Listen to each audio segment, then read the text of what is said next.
Final Fight gobbled up an ungodly number of coins for Capcom in arcades across the US, Japan and other territories, and won a legion of critical awards.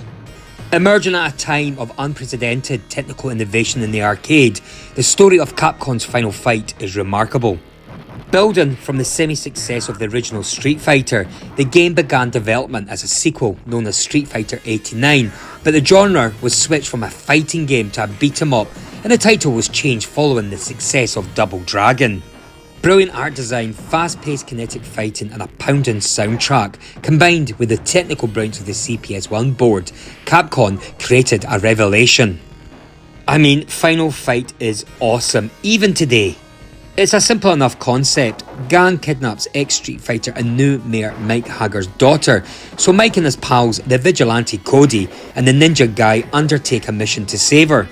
This involves beating up fools, swinging various weapons, taking part in a wrestling match at one point, and eating lots of food out of trash cans. And you can play as either of the three pals and even bring a pal of your own along as a second player. It's a lot of fun and well worth a look today. It hurls hordes of bad guys at you that you slice through with kicks and punches and special moves. Nothing quite beats the feeling of your guy disappearing under a pile of ruffians, only to emerge with a cyclone kick to send the bastards flying. It was a technical powerhouse with massive sprites, detailed backgrounds and a ton of stuff on screen at once. So, how the hell would this behemoth fit into the humble ZX Spectrum? Well, grab a trash chicken and let's find out.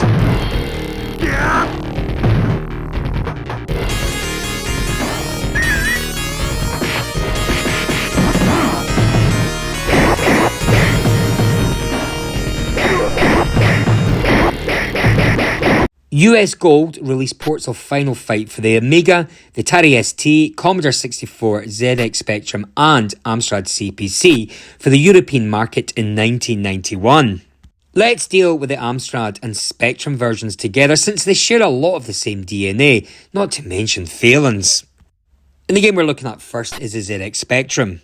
Now, I have to say they're both terrible games by any measure.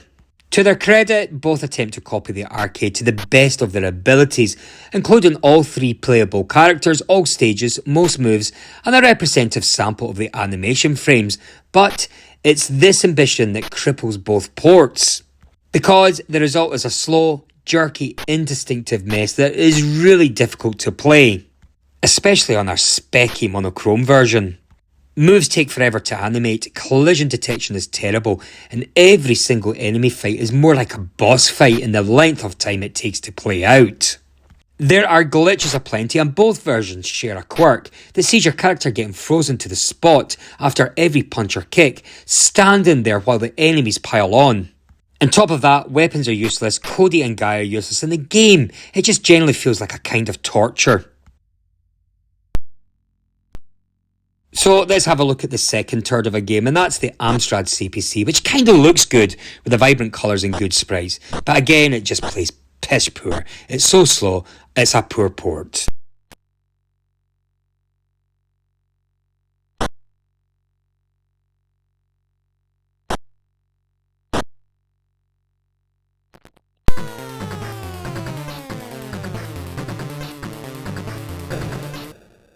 Now, I've kept the Commodore 64 version apart from the other two because it's a very different beast and a very different kind of bad. As is often the case, the Commodore 64 went its own way and knocked out a port that feels inspired by Final Fight at best. The levels are similar, but the sprites are smaller and the whole feel of the game is just different. I mean, it has that weird kind of floaty feel to it.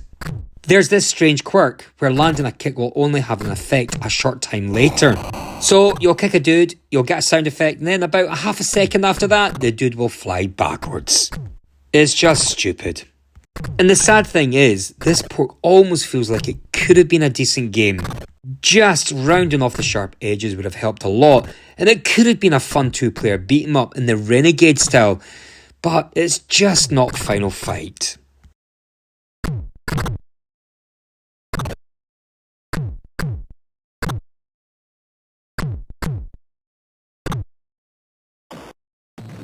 Now, surely things are going to get better on the 16-bit micros, right?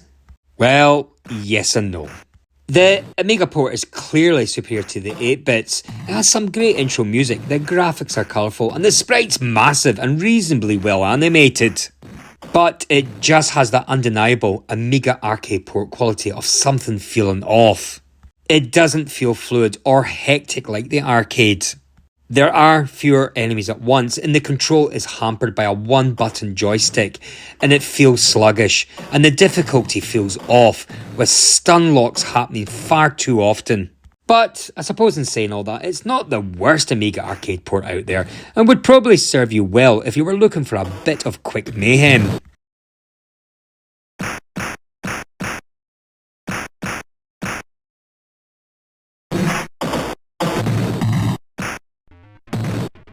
Okay, now we're on to the Atari ST version. And unfortunately, this is not a good game either. It does look similar to the Amiga, but with fewer colours. But it has some terrible character block scrolling that wouldn't look out of place on the Amstrad, and the sound is about Spectrum quality. In fact, there's no sound effects. This is not ST's finest hour.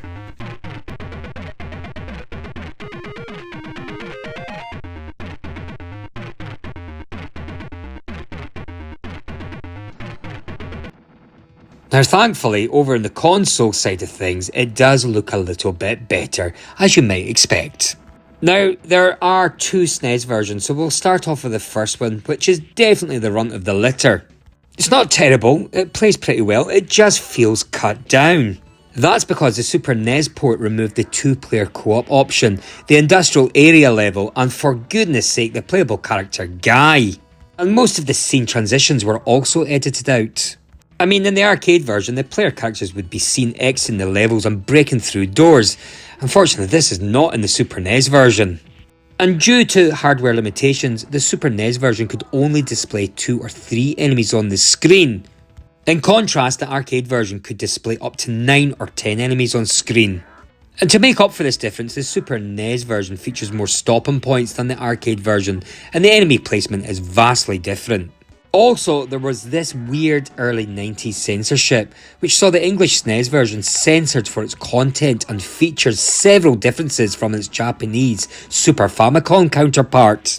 The first 2 bosses, Damned and Sodom, were renamed Thrasher and Katana respectively, and Bilger's wheelchair was redrawn to look like an office chair, and Poison, a woman with pink hair, and Roxy, a woman with red hair, were replaced with 2 male enemies named Billy and Sid. For fuck's sake, Billy and Sid. It doesn't end there. All alcoholic references were removed, with 2 health recovering items replaced, and the line, "Oh my god," spoken by an enemy when his car is destroyed during the first bonus stage, was changed to "Oh my car." Then there's the blood splash effect shown when a character is stabbed, which was replaced by a generic explosion, and some of the darker skinned enemy characters were given lighter skin tones, and generally drab looking in appearance overall this game is. The SNES version of Final Fight is not awful, but it's not great by any means either.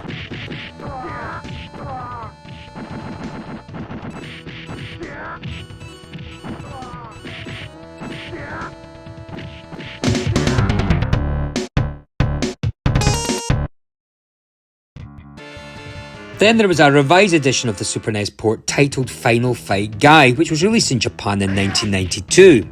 This version replaced Cody with Guy as a selectable character. It included 4 difficulty levels and added other new features such as 2 new power-ups, although the industrial area stage and the 2-player mode were still omitted. For me, it's just the same as the last SNES game, except they replaced Cody with Guy. I don't see the point in that either. Anyway, not to worry because things are just about to pick up. The Sharp X68000 version was released by Capcom exclusively in Japan on July the 17th, 1992. This version is a relatively close conversion of the arcade game, with the only notable changes being different music and a lower maximum of on-screen enemies. And I have to say, I also like the fact that the game came packaged with a CD soundtrack with all the new remixed tunes. So for me, this is a good version of Final Fight, so let's have a look.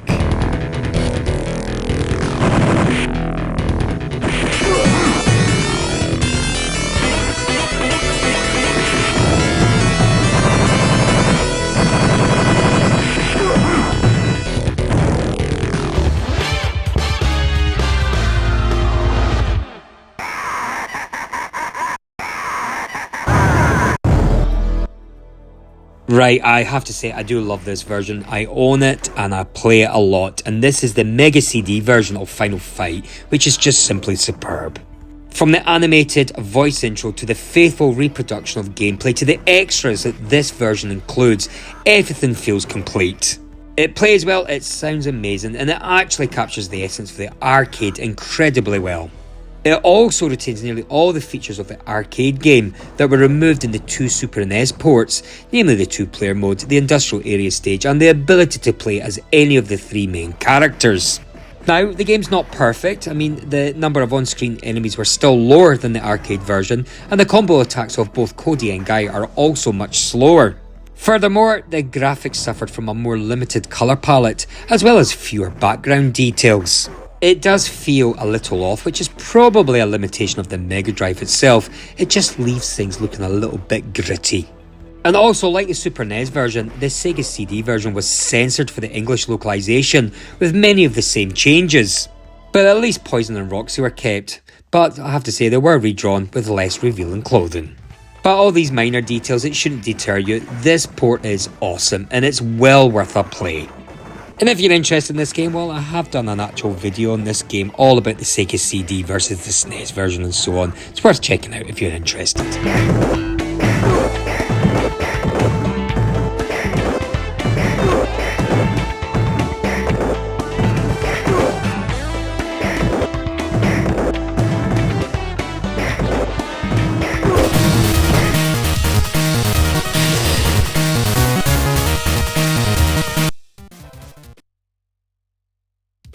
The Game Boy Advance version that was developed by Suntech, titled Final Fight 1, was released in 2001. Final Fight 1 features all three characters and the industrial area stage that was missing from the Super NES version. And also, the two-player cooperative mode is also featured via the link cable. Dialogue scenes prior to each boss battle have also been added, and the Street Fighter Alpha 3 renditions of Cody and Guy are featured as hidden playable characters. Other unlockable features include alternative palettes for each player character and the ability for two players to use the same character. The character and background designs are lifted from the Super NES versions rather than the original arcade version, with the enemy placement being similar to Final Fight Guy, although the maximum number of on-screen enemies was increased and all the transition sequences were restored. The same new power-up items introduced in Final Fight Guy are also present in this version, along with a new Cody doll item. But the English localization of the game featured the same changes as the two Super NES versions. Technically, this game holds up fairly well and retains the hit properties and behaviour. The spawns are very limited by the hardware and the difficulty is significantly toned down compared to the arcade version. And I suppose due to the nature of the GBA screen, it does feel a little zoomed in, but you get used to it. Where this port succeeds the most is in how it plays. It is fluid as hell, fast and easy to control. You get that same frantic feeling as the arcade, with lots of enemies flying all over the screen. And the music really adds to this feel, with some cool renditions of the arcade's tunes. Overall, Final Fight 1 is a really complete package and well worth playing today.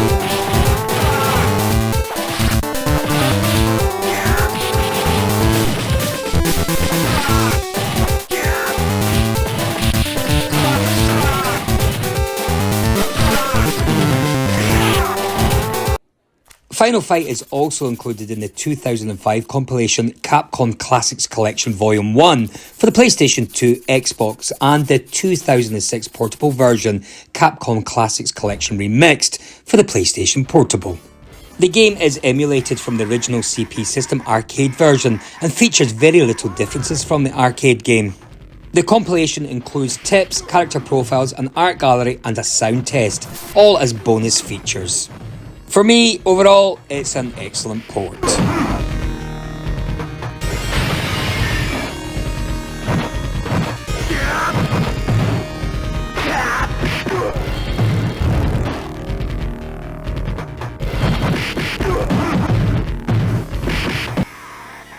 The arcade version is also included as a hidden bonus game in the 2006 game Final Fight Streetwise for the PlayStation 2 and Xbox. However, the emulation in this version was programmed by apprecaied rather than Digital Eclipse, the original developers of Capcom Classics Collection series. Now, in this game the controls cannot be adjusted and the quality is lower than other emulated versions. Mechanically, this seems to work exactly as the arcade version, but it suffers from an absolutely horrible frame rate. The game speed seems to be intact, but it just drops frames constantly to maintain that speed. It's an okay port, but it's not the best. I would probably avoid it and go for a better version.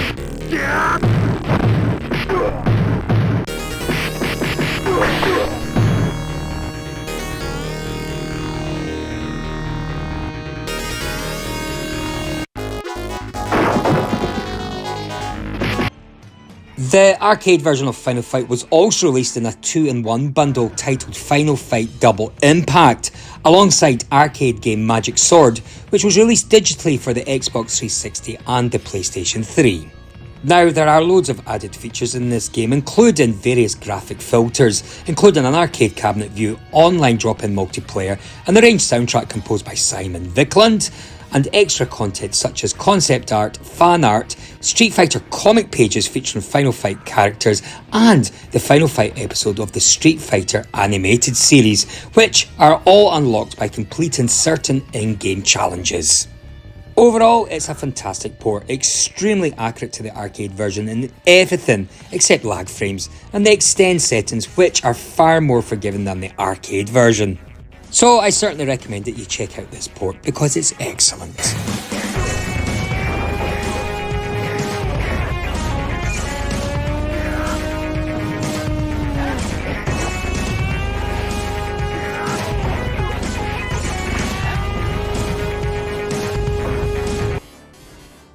On September the 15th, 2011, Final Fight was released into Apple's iTunes Store. This version includes all the 3 characters from the arcade version. Also, it has a multiplayer feature that can only be used with Wi-Fi, and a special items where one can turn on extra lives, super special and meat explosion. However, sadly the game no longer became available after the latest iOS updates from Apple. And like many of the arcade ports, Final Fight suffers from a lack of content. I mean, the entire game can be beaten in under an hour. After that, the only thing left to do is to try and go through the game with fewer and fewer continues. But in saying all that, the port itself is of a high quality, and I have to say, I was okay with the virtual button controls too. I didn't struggle with them like I have done in previous games on the iPhone.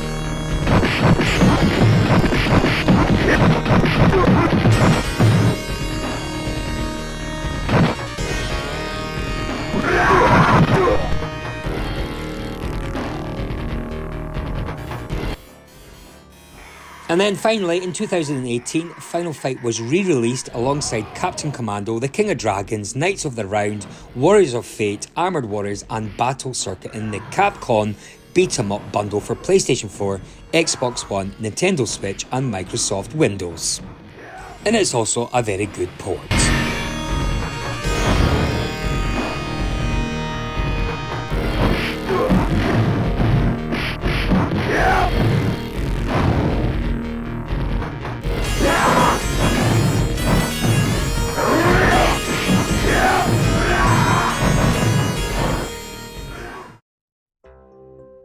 So there you go folks, that was my video covering the ports of Final Fight.